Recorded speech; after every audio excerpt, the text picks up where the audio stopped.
مولانا اختر حسن اصلاحی کا آپ نے تذکرہ کیا، ان کی زندگی کے گوشوں پر چند گوشوں پر ذرا روشنی ڈالیں۔ وہ عجیب درویش آدمی تھا صاحب، ان کو دیکھ کر کے تو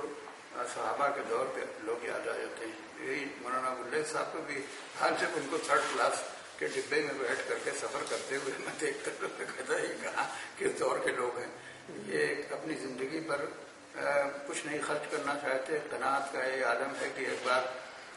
میں دلی پہنچا، اس زمانے میں دوا میں 9 کا ٹائٹل وہیں چھپتا تھا، اور میں انٹرویو لینے بھی جاتا تھا وہاں دلی میں تو جماعت کے دفتر میں، جو سوئی والا جو یہ یہاں تھا جامع مسجد کے پاس، اس میں ہی ٹھہرتا تھا۔ تو مولانا نے وہ جی اس زمانے میں میں کیا کہہ رہا تھا، ہاں رشید کوثر مولانا اختر حسن اصلاحی کے، ہاں تو وہ میں جب وہاں پہنچا تو اس سے پہلے ہی مولانا اختر صاحب شورا کے اجلاس میں رامپور میں آتے تھے، اور میں بھی میرے چچا وہاں سرائے میر میں اسٹیشن ماسٹر تھے، ان سے ملنے جاتا اور رک جاتا، تو پھر مولانا اختر حسن صاحب کے یہاں جاتا تھا، شام کو چرپائی بچھی رہتی تھی اور بیٹھے رہتے تھے اور چائے کا دور چلتا تھا اور بات چیت کرتے تھے، اور مجھ پر بھی دست شفقت رکھتے تھے۔ میں ان سے کوئی ڈائریکٹ استفادہ تو نہیں کر سکا، اس لیے کہ وہ جب میں گیا 1 سال تو میں مولانا نظام الدین صاحب سے زیادہ میں نے فیض حاصل کیا۔ قرآن کی تعلیم وہ دیتے تھے وہاں اصلاح میں، پھر اصلاح سے وہاں چلے گئے جامع الفلاح میں، وہاں قائم ہو گیا۔ مولانا اختر صاحب کا کے اوپر افسوس ہے، ان کی زندگی پر کوئی مفصل کتاب نہیں آ سکی، اور مولانا وہ سبحانی، ہاں عنایت اللہ سبحانی، ہاں اور جی ہاں، اور وہ کتابچہ ہاں کتابچہ شہزائے قرآن کے نام، ہاں وہی ہے کیا شہزائے؟ ہاں زیادہ کتابیں نہیں لکھ پائے، وہ خاموش آدمی تھے، مگر یہ کہ غضب کا آدمی تھا صاحب، اتنا ذہین آدمی تھا، اتنی اعلیٰ ظرفی تھی اس شخص کے اندر، اور اتنی سادہ زندگی گزارتے تھے کہ مجھے یاد آتا ہے وہاں جاتا تھا۔ مولانا شہباز صاحب اتنا بڑا تھا، ہاں مولانا شہباز صاحب بھی وہاں تھے، کچھ دنوں آخری دور میں تو نزوے میں رہے، اس سے پہلے وہاں اصلاح پر تھے، اور شہباز صاحب سے بھی میری ملاقاتیں بہت رہیں۔ آخری زمانے میں نزوے میں جاتا تھا تو وہاں بیٹھے ہوئے ملتے تھے، میں وہاں رابع نظوی صاحب سے ملنے کے لیے اکثر جاتا تھا، مجھے بلاتے تھے ادارت الاسلامی کے صدر کی حیثیت سے، کوئی فنکشن ہوتا تھا رابطہ ادب اسلامی کا تو مجھ کو بلاتے تھے۔ تو بھی اختر حسن صاحب بھی نرالی شخصیت تھی، مجھے موقع ملا تو میں کچھ چیزوں کو نکال کے اپنے کاغذات سے ان کے اوپر لکھوں گا انشاءاللہ۔ قرض باقی، ہاں قرض باقی ہے بے شک، ایسے لوگ ہیں کہ پھر مولانا شہباز صاحب کہتے تھے کہ مولانا اختر حسن اصلاحی کا میں نے تذکرہ کیا مولانا منظور نعمانی صاحب کے پاس، تو بہت افسوس کیا کہ ان سے ملاقات ہے۔ مولانا منظور احمد نعمانی نے بڑا بہت افسوس کیا کہ ان سے ملاقات ہے۔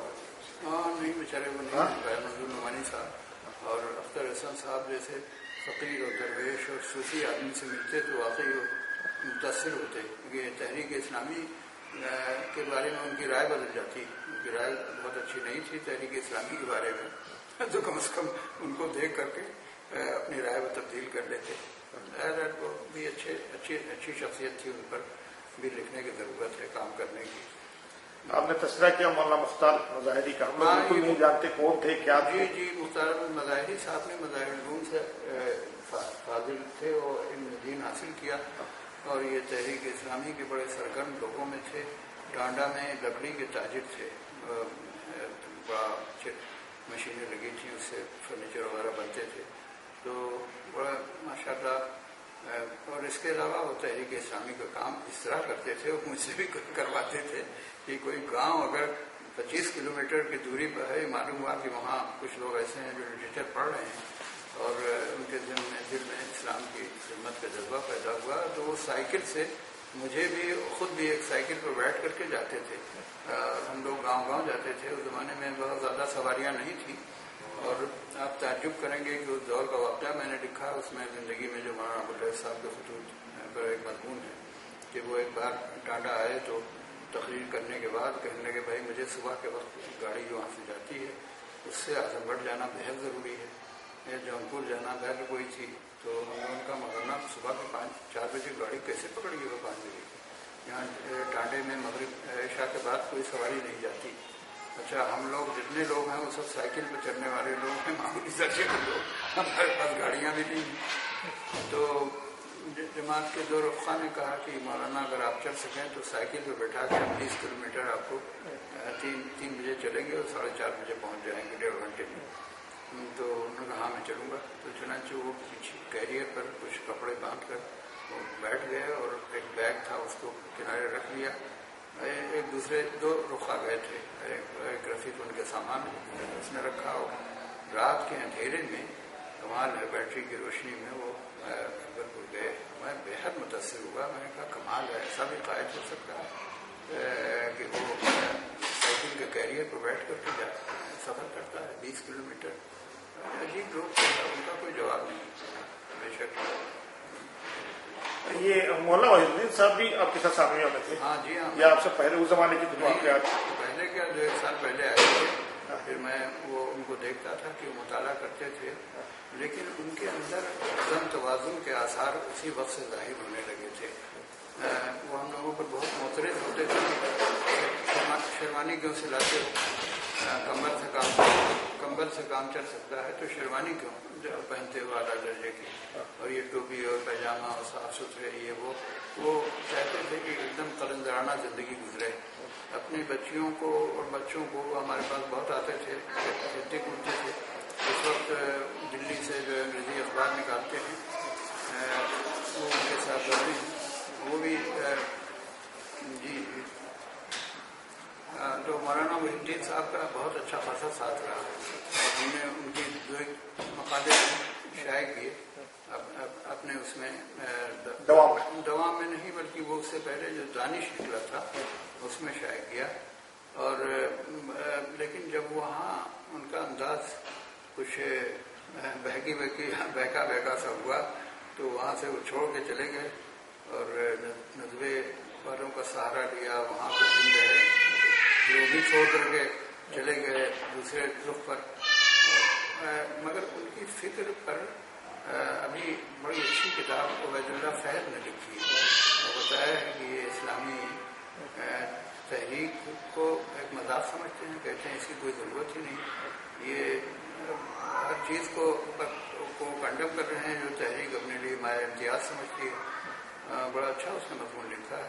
اب وہ ان کے لڑکا جو ہے اس کی تلافی مافات کر رہا ہے، ظفر الاسلام، ہاں ظفر الاسلام، اور مجھ سے بہت محبت کرتے ہیں، کہتے ہیں آپ جب رامپور میں تھے میں چھوٹا سا تھا، مجھے گود میں لے کر کے آپ کھلاتے تھے اور لے جاتے تھے ادھر ادھر، تو بیچارہ بہت محبت سے ملتا ہے ہم سے، دلی میں ہے۔